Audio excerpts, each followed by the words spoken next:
Arsenal Fan TV Bully, you know, I remember we were chatting at half-time, and we were like, yeah, it's just looking all right. Yeah, you know, they got a goal, but, you know, second half, go out there, do what we're doing in that half, and we should be all right. And then I just didn't know what happened. I mean, just in a 10, 15 minute, just blown away by Liverpool. Well, it showed when we allowed them to run 85 yards without one tackle going in from their defence up to ours, and they scored. The free kick, nobody was stood between the two players that they had in the wall, and the ball went just where they were. Like, it's organisation. I was watching the Man City game last week on iPlayer, and they had come up with some stupid idea that players are going to be better by using virtual reality for training, so that they don't get injured. That also means that they ain't going to be able to play either. Now, why are the players that were in the European Championships not here? The European Championships finished over a month ago. They say that players get match fitness by playing. So Giroud, when he comes in, is going to take another 3 weeks to actually get him up to match fitness. Walcott, why was he taking the penalty?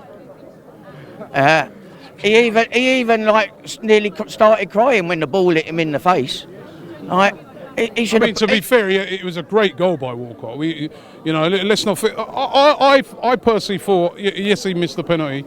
I personally thought he had a decent game. I mean, he was not one of our. He wasn't. It was in the defensive areas where we lost that game. We were just so. It wasn't the defensive areas. It was the midfield. The midfield just completely opened up like Moses was there in front of them, and they allowed Liverpool to come straight through on Holding and Chambers. They can't do it all on their own. Why is everybody calling for a defender and an attacker? If it's the midfield that was the problem today. The midfield opened up and we had too much going in on the defence. But we need The midfield. Why is everybody calling for an attacker and a defender? Do also need a defender and attacker, but we also need to get the organisation in the midfield. It was the midfield. Listen to what I'm saying. I am. Organisation in the midfield, and we should be playing our strongest players, not resting them and then expecting them to be match fit when they come in a couple of weeks' time. Play them from the beginning of the season. Can we bounce back, Bully? I mean, we've got Leicester away next week. That's a tough game. They're going to be hurting from losing away at Hull City. They're going to be their first home game of the season, champions. That's a very tough game. Well, we can't. We won at Leicester last year. We won at Leicester last year, and only team beat them at home last season.